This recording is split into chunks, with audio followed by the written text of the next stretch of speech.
In theater day, smoke lies thick in the small, tawdry theater. On the hardwood stage, a magician performs. His coat is worn, and indeed, but it was once expensive, Lorenzo the Great. But alas, the young Mademoiselle Henrietta Dubois could not escape her sordid fate. He yanks the handle to his etherthrope, and the silhouette of a man stabbing a woman appears in the wall. The crowd stares dumbly at the shadow, and they smile with yellow teeth made for biting. Lorenzo looks at the audience with disgust. He takes out another wheel labeled the Third Eye, for Brotherhood use only. He hesitates, but puts the wheel in his contraption. The next story is not meant for the likes of you. It is something I normally only show refined ladies and gentlemen, but I'll make an exception tonight. Those tired, ugly eyes of yours shall see something new. Lorenzo yanks the handle. Thousands of years ago, the Third Eye shone over the islands in the Far East, but one night it fell from the sky. A comet passes on the wall. Strangely enough, it quiets down the crowd. They follow the comet while gaping and see it crash into the ground. A human found it, and when she held it, she saw the magic of this world. She had a vision, so she painted a creature in the red ochre on the cave wall. Cave paintings show up all over the wall. The crowd is a bit confused by the effect. At night, the Crimson Beast awoke. It spread chaos and death and devoured the human and her people. A red monster appears. The crowd screams in terror as it attacks them. Some of them have had enough and flee the theater. Lorenzo slows down, and the beast disappears.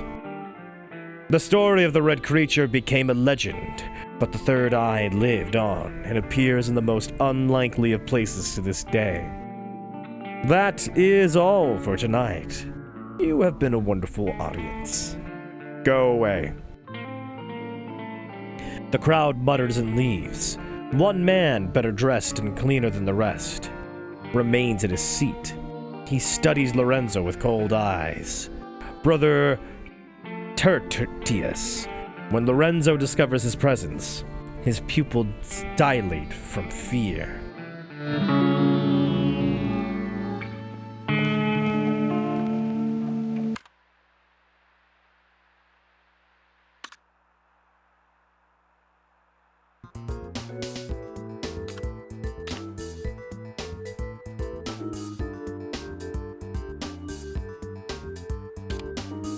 That's Third Eye page 2?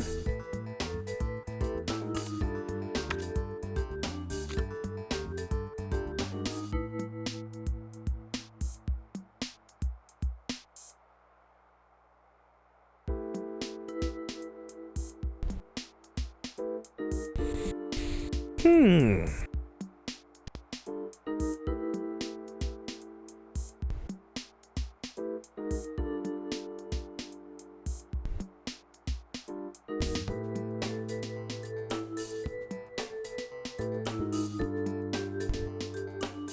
'This degree puzzle again.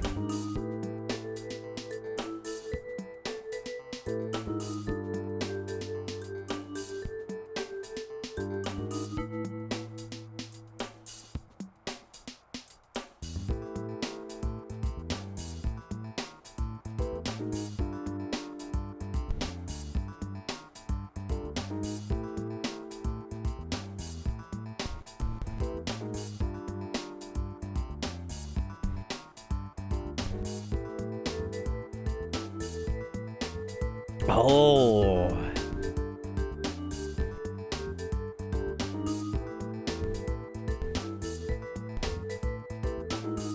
$15 plus $45?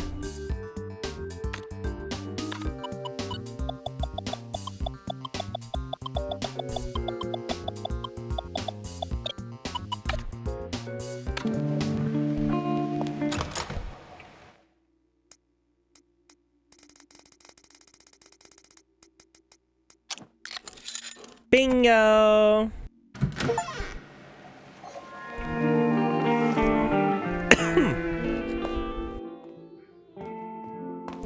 I've unlocked all the shortcuts. Really?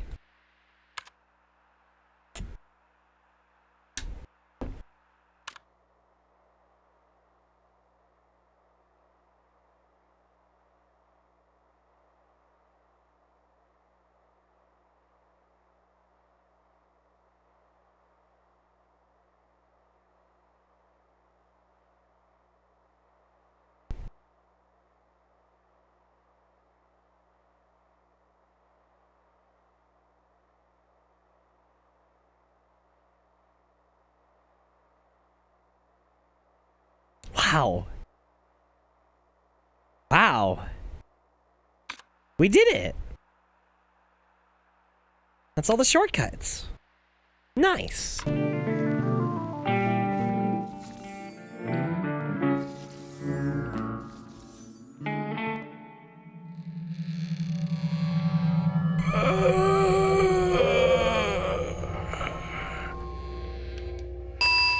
¿Qué pasó, señora? I should probably call him about the skeleton in his room.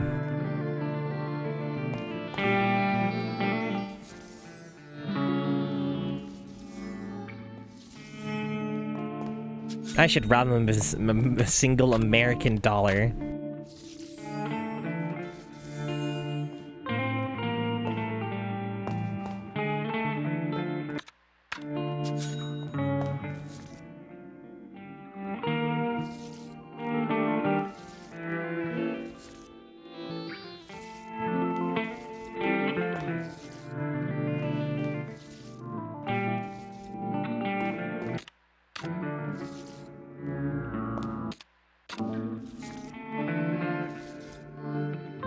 Ah, it does leave a trail.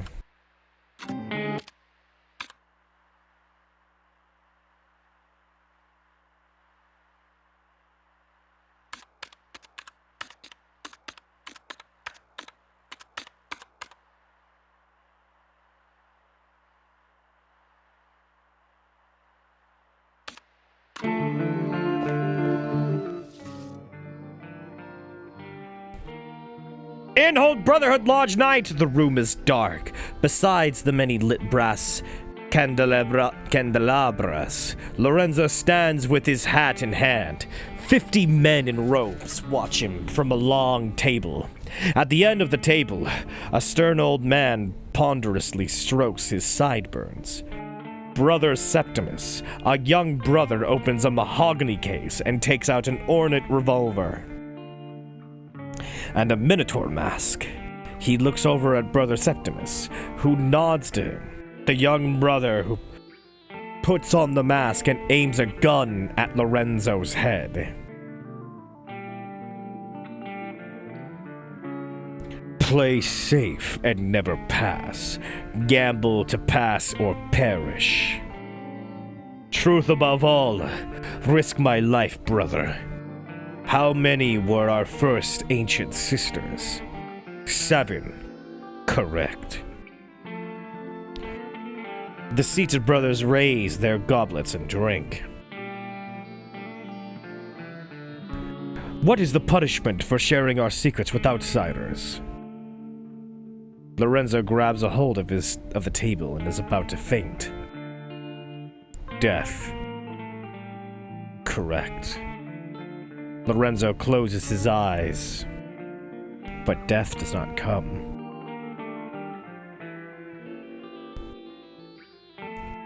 Under normal circumstances, you would be dead now.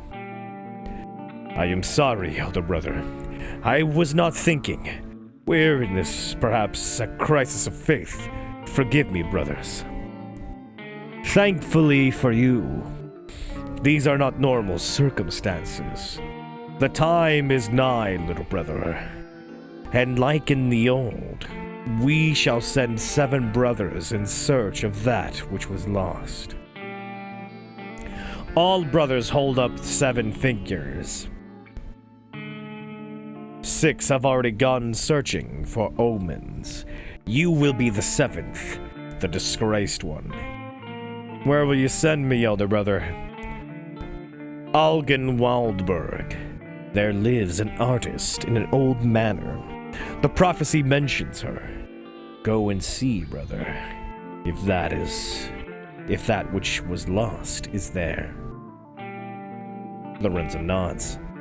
The lady suffers from an eye condition that will ultimately render blindness, a sad fate for a painter. Take these vermilion tears. What do they do, elder brother?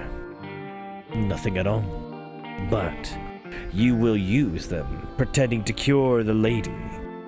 That is your guise while you search her house for the third eye.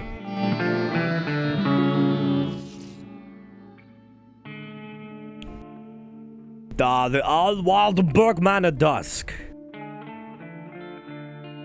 Hooves clop echoes through the dilapidated courtyard. Algae-covered statues silently await their arrival. A pale, sickly horse comes into view, pulling a wagon painted red in a distant past.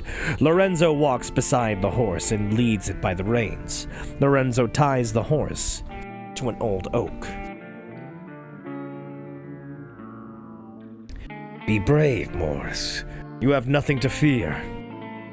Lorenzo carefully approaches the front gate. He bangs the knocker. Lorenzo scans the dirty windows for any sign of life. Finally, the door creaks open, and instantly, Lorenzo raises his top hat and takes a bow. A white rose appears in his hand from his hat.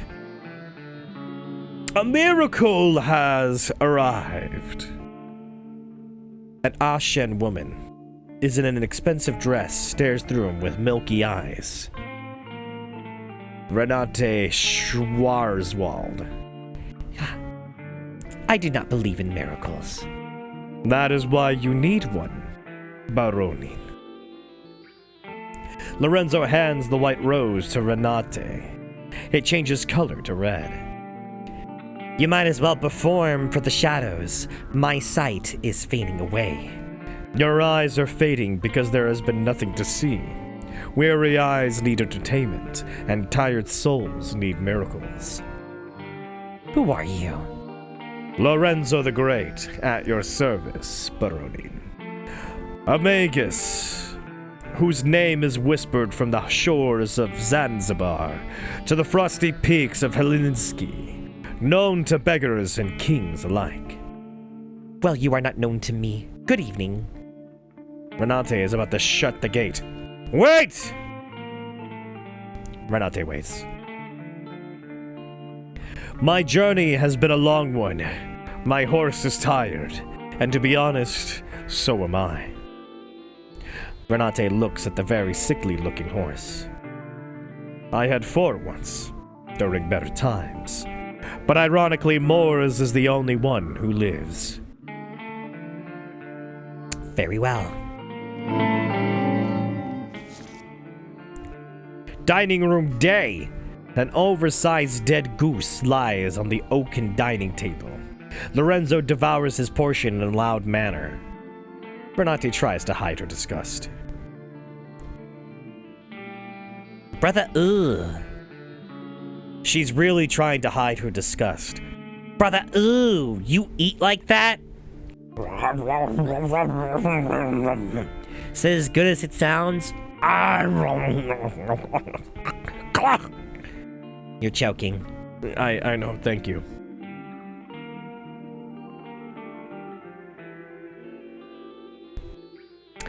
Is the room satisfactory? I slept. Yes, I slept like a piglet. You also eat like one. Huh? Nothing. So, it was not you I heard last night? Lorenzo drinks wine and coughs up to buy some time. Oh, he really did cough. I was up briefly, yes. He takes out a small vial from his sleeve. My vermilion tears. They need moonlight to not lose their magic. I took the liberty to use one of the windows in your studio. Renate looks amused. I took another liberty and studied some of your work. The portraits are, of course, excellent, but I am most intrigued by the drawings of signs. Oh god, he is Skropper sweet. He is Scorper sweet. What inspired them? Magician, might I ask you a strange question? Who am I to refuse an answer? Did you see a labyrinth while you were in the park? A labyrinth? A red labyrinth. The only labyrinth I saw was the portrait of the man with the labyrinth, instead of a face.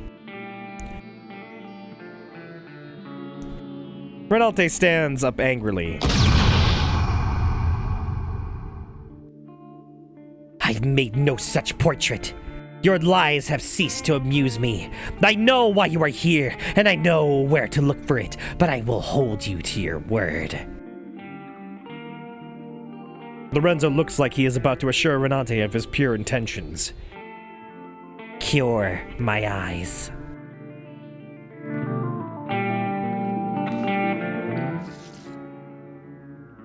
Renate's bedroom day.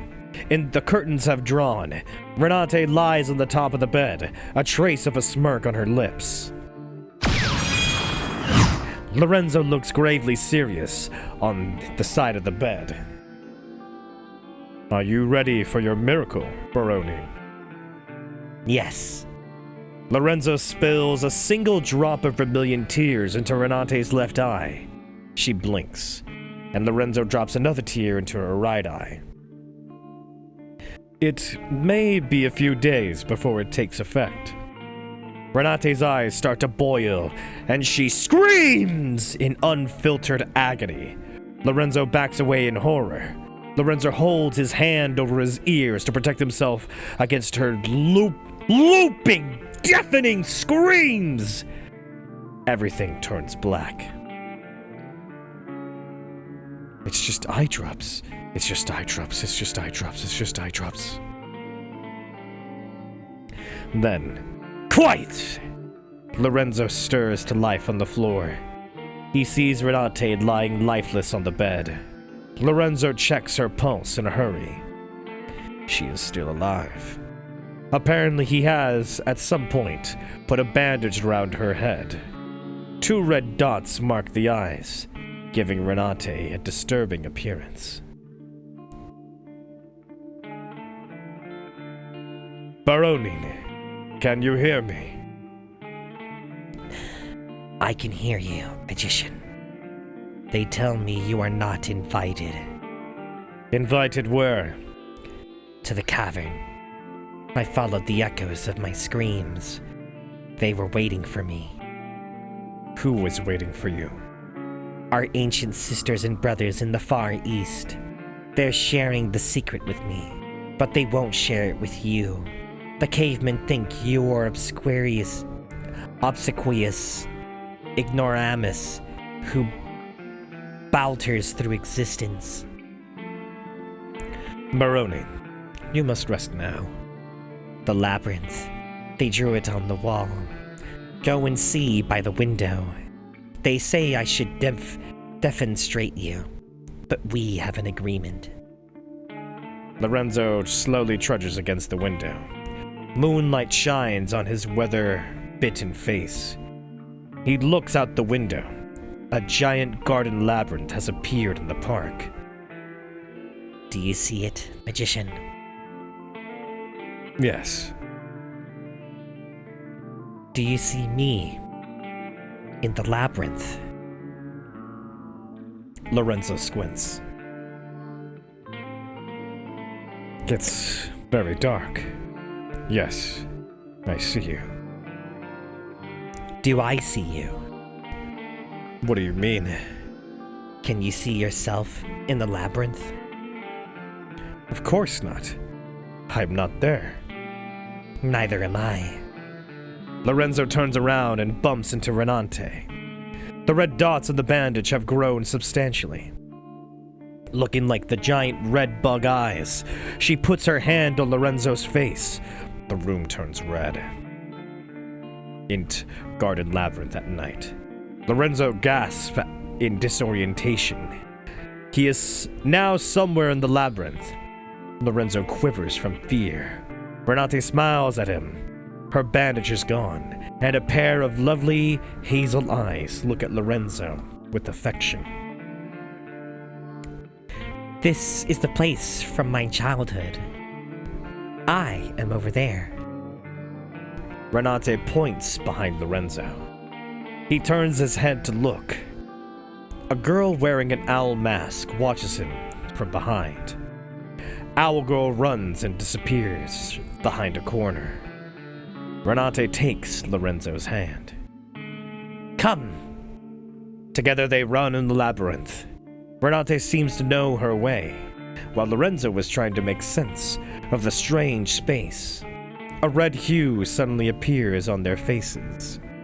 It's the most beautiful thing they have ever seen. They smile with tears running down their cheeks. The light grows stronger, and the cosmos play music just for them.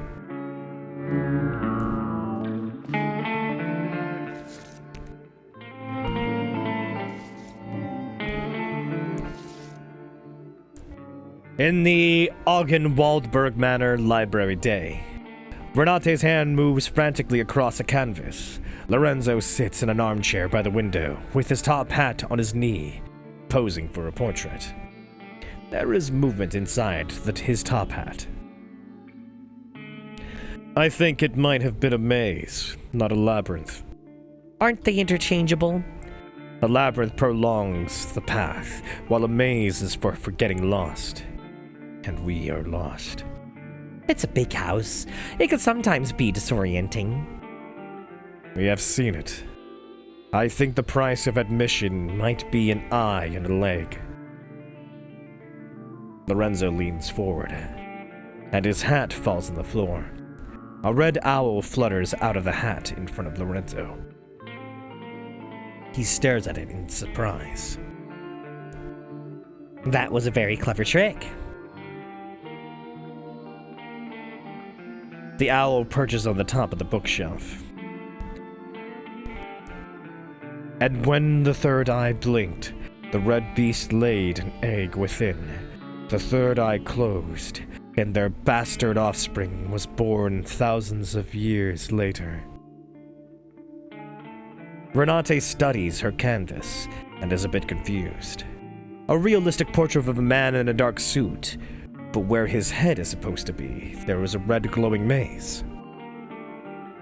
Renate notices 2 tickets in his hand. She takes them and stares at them. Teatro Rosso. In the theater at night, an excited, faceless valet points at the red curtain. Lorenzo and Renate look at each other and then step through it. Rows and rows of seats. It's much too large to be inside the manor. Lorenzo stares in disbelief at the giant theater. It seems empty, but the murmuring from the crowd is deafening. Gaslight illuminates the stage.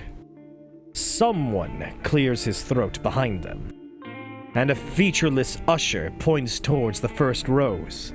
Renate and Lorenzo silently descend the stairs toward their seats. Fanfare! The lights dim. A man dressed as Lorenzo and wearing a Lorenzo mask rides a prop horse onto the stage. What is this? Lorenzo knocks on a door mid-stage, and an actress wearing a mask resembling Renate opens the door. Applause. The light intensifies on stage and blinds Lorenzo and Renate. On the stage, a comet hanging from the wires passes. Renate and Lorenzo avert their eyes. Then the comet is gone. The stage is empty. A lone, hesitant clap from somewhere further back. The actress playing Renate walks on stage. She holds her hands in front of her, blood flowing from her eyes. Please hold me! The actor playing Lorenzo steps on stage purposefully. Lorenzo and Renate watch their theater alter egos on stage in grim silence. Their hands join. Lorenzo drags the stylized prop window onto the stage, and Renate wanders, sobbing blood. Lorenzo tries to place the window in front of Renate, making her fall out. The crowd howls with laughter as Lorenzo gets more frustrated every time Renate misses the window. Please hold me! Please hold me! Finally, Lorenzo has enough. He grabs Renate and shoves her with full force through the glass window. And from the stage, Renate lands with a thud and a crack. Theater blood squirts into Lorenzo's face. Lorenzo forms a fist and rises. Enough! Lorenzo watches him silently. The whole theater boo. Let's go. But Renate is gone from her seat. In fact, she is nowhere to be found. Lorenzo looks around in panic, but it's like she vanished into thin air. The actress playing Renate comes back to life and is elevated by strings into the air. She bows and receives applause. The actress turns her head to Lorenzo. She takes off the Renate mask. Beneath it is a featureless face. To be gifted is to be infested. Ideas are tiny red eggs in your brain to the microscope. They still look the same, the good and the bad. Oh, but look at the time. Lorenzo slowly walks off stage, his footsteps echoing. Through the empty theater, he moves towards Lorenzo. Lorenzo turns to run, but his doppelganger catches up with him. The doppelganger removes his mask, and behind it, Maze Man! His head buzzing in an electrical manner. She is waiting for you. Here is an idea. Follow my daughter. The Maze Man puts his hand over Lorenzo's eyes.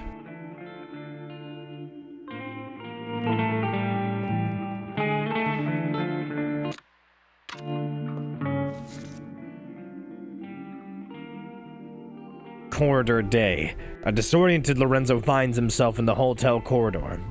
A phone rings somewhere.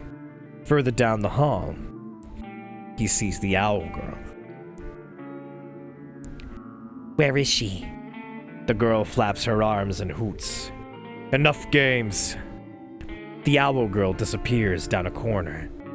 Lorenzo stomps after. The owl girl waits for him at the end of the next corridor. Suddenly, a black Labrador runs up to him and barks. Lorenzo looks down at the dog with surprise. His tag reads Rudy. Rudy lies down and plays dead on the rug. As he does, Rudy changes from black to white. Finally, the dog cramps and then contorts into a cat. A payphone rings on the wall. Lorenzo lifts the receiver.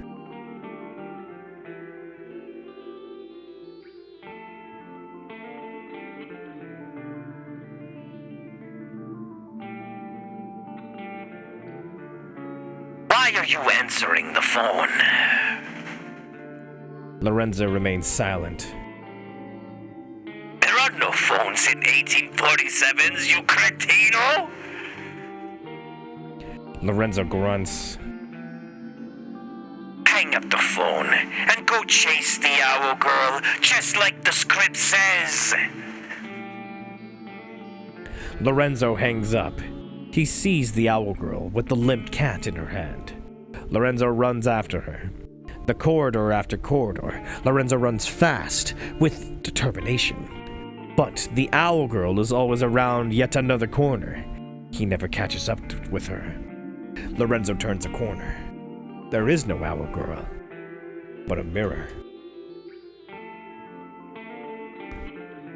Lorenzo sees himself briefly, and behind him stands a man in sunglasses and a dark suit. Lorenzo regards the man in the mirror, but the mirror changes, and Renate appears, levitating like a ghost. Stylish sunglasses obscure her eyes.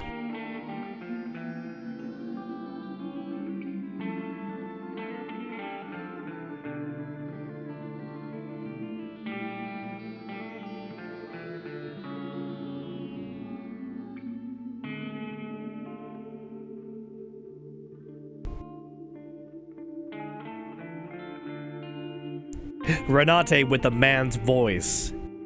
I am waiting for you upstairs. It looks serious, so you might want to go check. Renate vanishes from the mirror.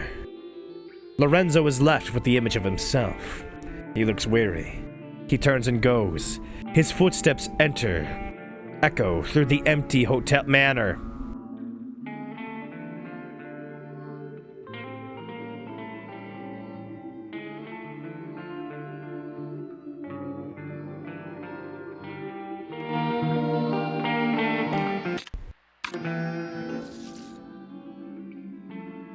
Staircase, the second floor corridor at night.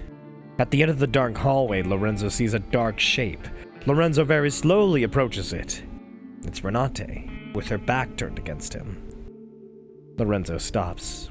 A long silence.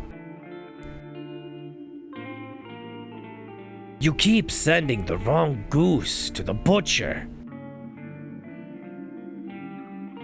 Baronin? Baronin? I think the Baroni would perhaps here talk about her ascension. She can say something to the effect of, I have good news for you. We are not artists. We are not even art. When it comes down to it, we are all just paint. Aren't you happy with this news, magician? And he would say. Lorenzo keeps his silence in defiance. Why is this so hard for you? Why do you think of these things? This is the unimportant. There are symbolic values in mirror images. Yes, but none of this matters, Senora. Had you read my manifesto, you would have known it was never meant for viewing. Lorenzo looks confused for a moment.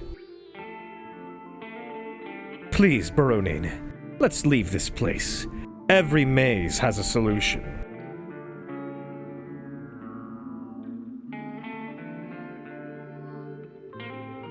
Whoa. Renate sighs heavily. You really understand nothing at all. But if you understood, you never would have played your part. The time for entertainment. Here is her last performance. Renate turns slowly around. Her face is hidden by shadows. Lorenzo takes a step forward. Her eyes are empty craters. Red paint runs down her cheeks. Hold me. Please hold me. Lorenzo backs away. Please hold me. Please hold me. Lorenzo backs further. Renate's arms flailing, searching for him like tentacles, paint dripping everywhere she goes. Please hold me. Lorenzo's eyes widen with fear as she comes closer.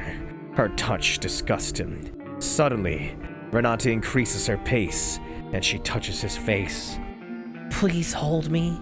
Lorenzo instinctively pushes Renee with full force, smiling as she falls down towards the large window. The Baronin crashes through it and down to the ground below. Lorenzo stares at the window in shock. He steps towards the window. Rain patters against his face. On the gravel path below lies a mangled corpse.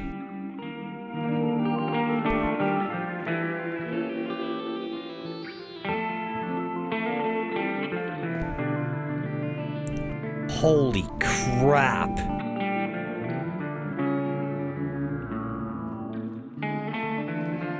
Holy shit.